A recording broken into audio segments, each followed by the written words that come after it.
Nằm đây phát kỳ tế.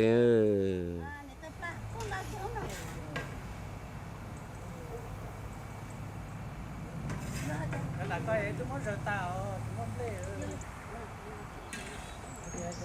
Phát kỳ tế là chỉ cái chọn đây cái chủ chó đây tao lý. Còn đau tao lý.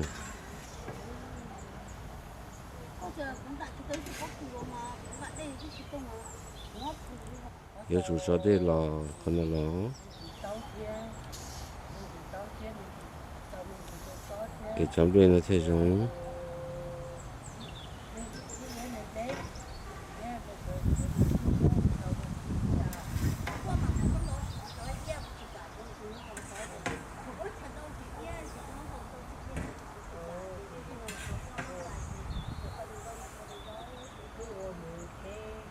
Đó là cái món bữa chia ở chia nâng cao ấy à? mắm lên trao thế này có Nhớ phải kỳ tế nữa. ít bên mà chuyện cái một tay theo bên mà nó đi theo Chỉ bao hay tiền chỉ à? Phải kỳ tế này à? Kim lệ nó thế tiền à? Chỉ tôi sẽ đã lòng cái chỉ à? Nhớ vì nhung nữa. Giờ tôi nó món bữa chia trên này à? lúc nãy qua tới khắpตัวbên nọ hết đó Cái giờ. bây giờ tàu mắm bên trên nọ đấy tôi thấy coi như chị mua ít tiền tôi chỉ tuổi ít tiền nhưng kilo số đông người ta chơi chui tay của mình nọ tê quá giờ cô cũng mua tàu chặt cá phải chơi chơi chạy vào hay nó nè chạy vào rồi chắc có chọn lấy cho mò thôi có cái chọn cái trong đây xem chắc cá đây đây rồi cái củ tợ qua cái củ tợ qua này tại nó cũng chưa tôi nó gái tại nó nhà cả không nhà gì phố cái đó thế nào mò tôi coi cho mò nó có cái mà tí lớn thôi hai đôi vợ chồng mà tí lớn thôi mà tí chỉ cả như thế chỉ cả cái khoảng một cái món nó cũng phát cái món đó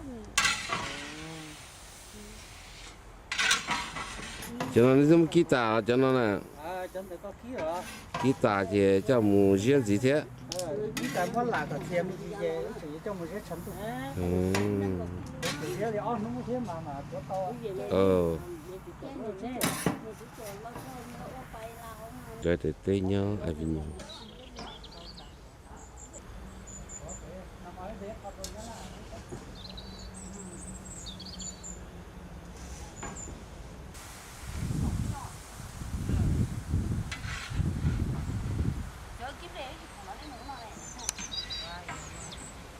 nhà thì cụ cái cũng ngon món này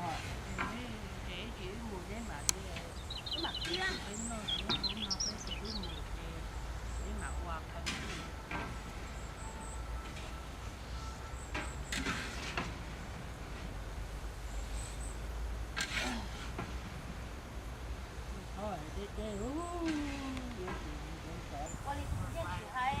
nó món chỉ đua chỉ có qua là chúng nó đua chỉ tôi không muốn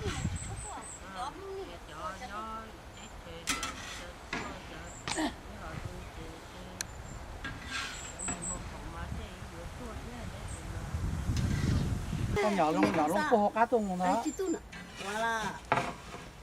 đánh kia rồi sát đặt Ai rồi nè. Trong trọc của cháu phi sai nè, để số. Sợ có nó mù tết chó thử nè, nó bên một tết chủng ló. cái gì chỉ có một từ đó mà cái cụ chỉ từ thôi cái con đây thổi với chấm đây chúng nó không có thay nấm lê là chỉ nói cái cháu về cái chừng chỉ tao lại là chừng luôn chúa Mà gặp bỏ nó đó. Hay rồi nó cho chó. Cho chó mà thay cũng giống. chỉ có chữ cô nhớ Thay xong rồi lúc này tàu kim lê đó. Kim lê đó. kim lê mà kiếm cơ kim lê cô chỉ mua luôn cô chỉ mua chấm lê là có chọn này đây cũng chỉ tao mua của này đâu mà có thế Mà có một sao mấy của thay có. chữ Nó chỉ là hai giây nhiều không một là tết lò nó. Một tay tôi nhổ tôi chỉ già nên một tay chỉ già mù tàu xứ nó. tôi chỉ già ở đâu À, chúng cả lọ khổ chứ thì nó tâm chế ồ bà ý vậy. mới về sinh thái rồi không mà có muốn cho sản phẩm nào cũng được cười thì năm chế vào lúc văn văn sậu văn chỉ chế vào Có trai cũ tôi chế lâu chua chả cũ lâu chua thế nó. à lão thứ hai trong Lâu chua là chế rong cho sữa. Mà có bà thảo cũ của nó nè, chỉ có thay gì cũ của nó chỉ thảo cũ cho hàng tí gì không có ấy. vậy ừ Cái thay bỏ. Chỉ thay gì ta thay chứ hả? Mà có phải gì cho mấy thay cho nó cái xe cũ đó nè.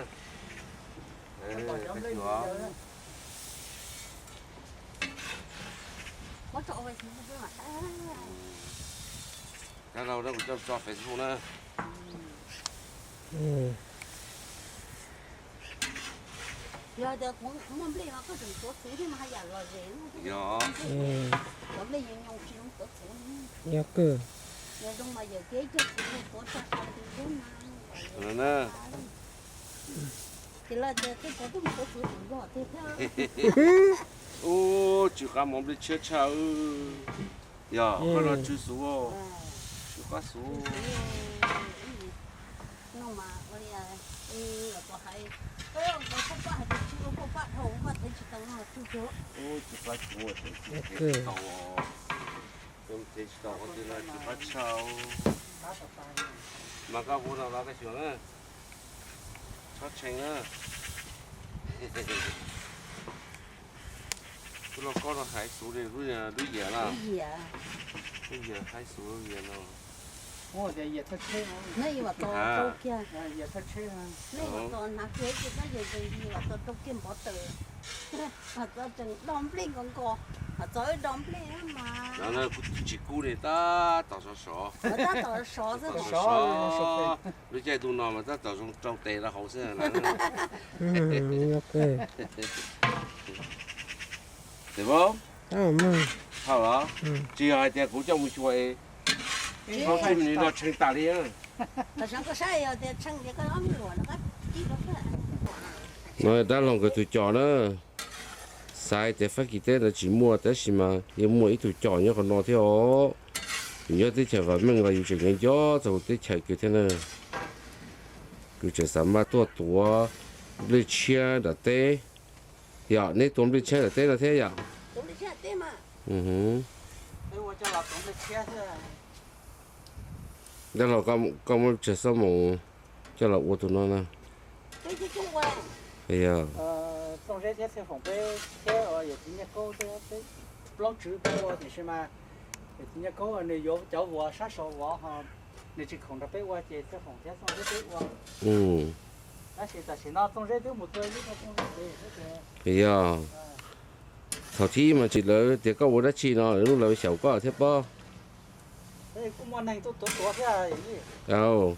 nó cho này mà là tổng lên tập tây cứ tin này cha là tôi cũng đã tôi không sao mới đi nó nè sắm điện có chẳng có tốt Bây giờ.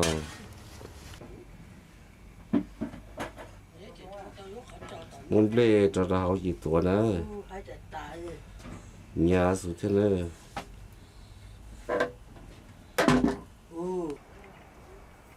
Thì tao mẫu tao mà mình tao số đi rồi.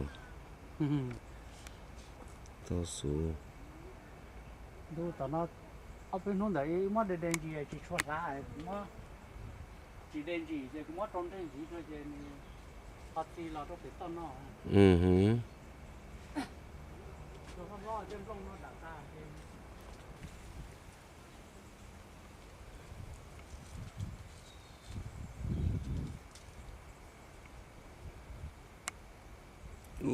Chưa cái đó lâu.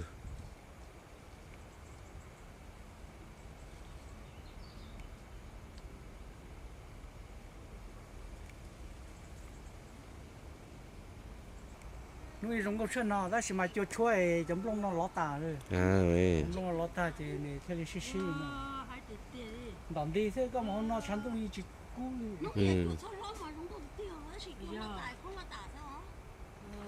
người ta tạo một tiêu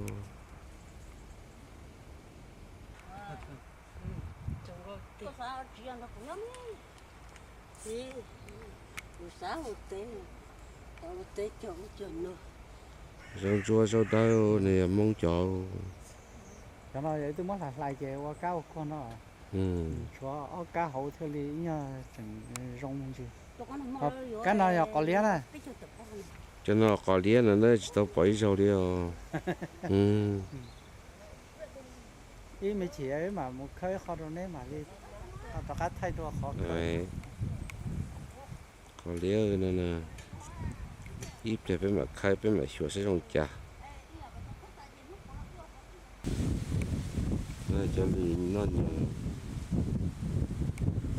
con nó ra tới chỉ mua giờ thôi tin chứ mà ở chỗ tới trên nó tới trên nó trở ta nó không ăn thì phí xe chơi lọ kia cho kia đi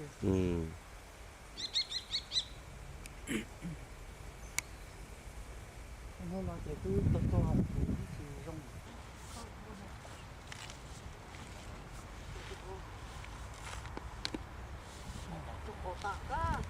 đã rồi tụi khơi còn đeo trồng tàu ừ cái món thuộc to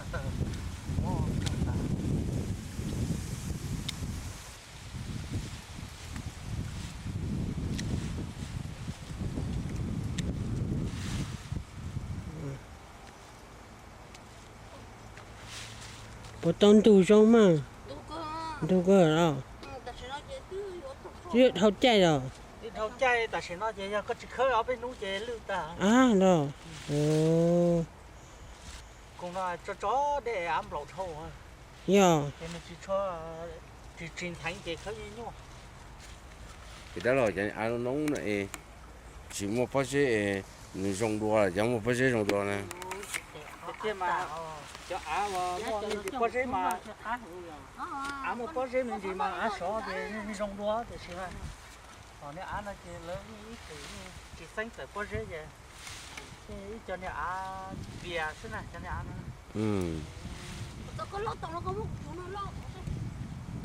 lúc nào mà lúc còn lâu anh muốn đợi cho lòng vui vú này vui vú chị muốn cho số cho ta chị được phanh qua tôi cầu chữ thế cho là cho nó thì mà cho ấy cho má xứ là chị này tôi chỉ to ta tập khơi có lia nữa mất cho qua cho nhà có bồn thôi chị cho có lia có mông vậy còn muốn mà nó sẽ giao và cho là cho lúc còn lâu ấy qua vú thời mà mẹ thưa luôn nó nữa nó sẽ cho trả nó con nó tiền đi chơi đi tu đi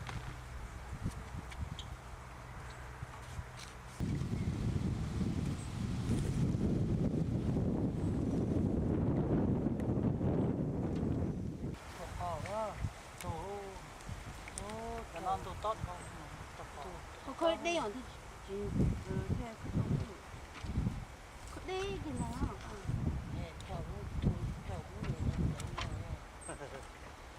tốt hơn chuối nhiều khó đấy chứ ấy chuối nhiều khó mê mê rồi trâu cái luôn đó nhỏ thì là cho khó hết ta lâu chẳng có anh tu đi có sẽ thì mình tu lo đua thu lo rồi thế lo đua là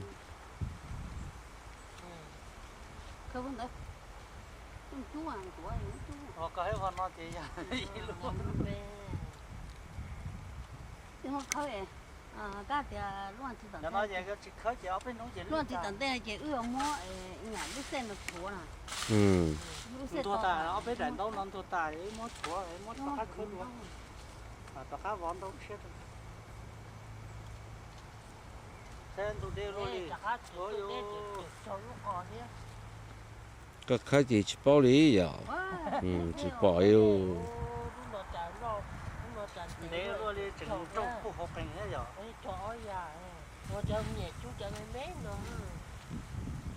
em cho mà mua cho tao con gì à ở cái tông này ở thở rồi anh cái tuổi à tôi hỏi nhá cho mình cái mùi đàn cái tuổi này rồi thì ngồi khó Bây giờ thằng có lo để nó chỉ hiểu nhau xe nó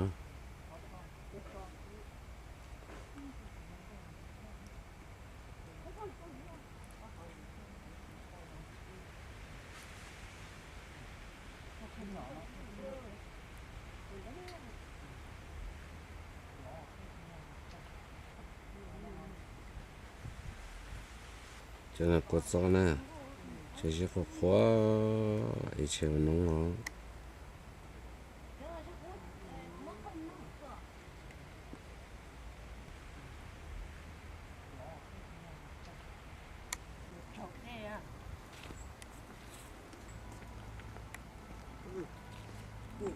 còn nhiều hả nó có lia lắm mà còn miếng chả có lia chả nữa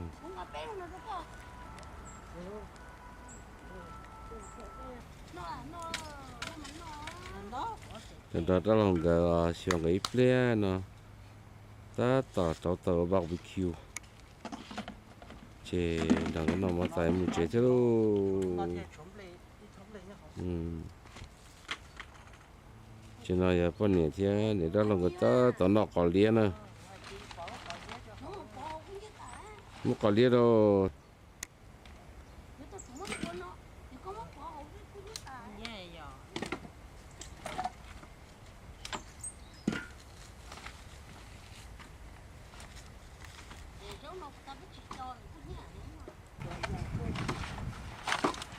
ta tàu tử giờ barbecue barbecue ta chế để đó là cái mà ta chỉ mùi thế đâu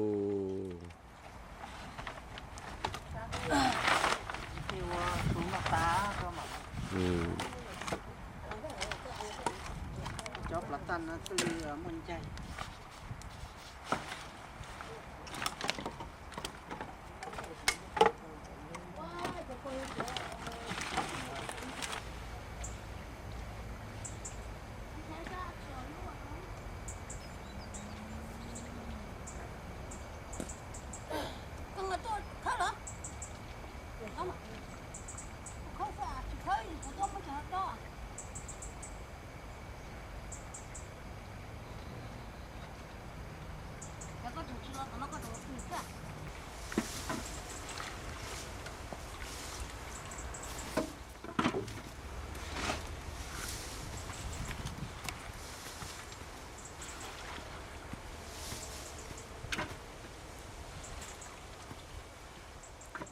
ta chỗ có lia này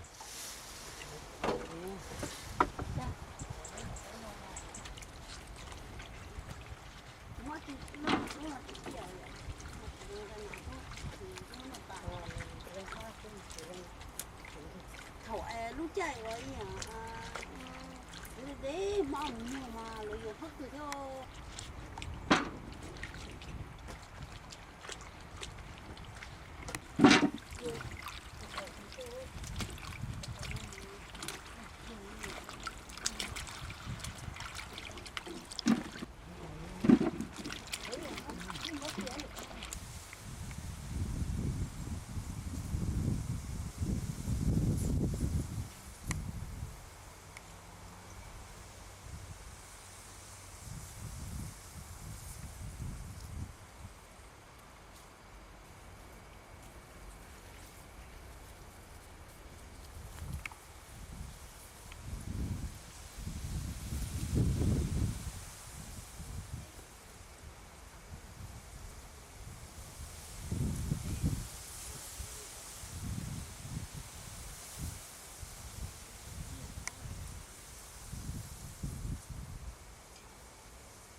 nó trồng lên thì bên mông ơi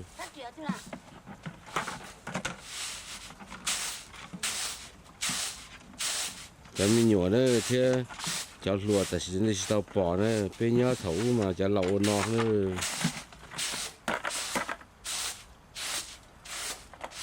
nó giờ trồng bê đấy ạ. ta muốn có cho nó họ có trồng cho nó lúc như là có khởi tới cho ít cho gọi nó cho trồng ở chỗ đi rồi đi qua Ừ.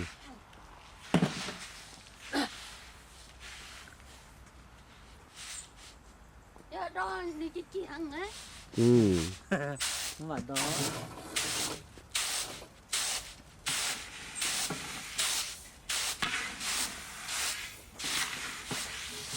bây giờ thì đủ rồi Chúng có cho phùa bài bây giờ. có cái cho tờ tờ thú tờ cái thằng cái thằng đủ tao lấy thì thì thấy cho mua thì nó trâu cho mình này là lấy đúng của nó chỉ ở bên núi chỉ cứu ta Ừ, đó. lấy thì vô Mà cái yếu chỉ có một chém á, cái chém chỉ mua. Thì lì cho ư để thế này. nó thấy gọi là không này Ừ. cái này chỉ chặt thôi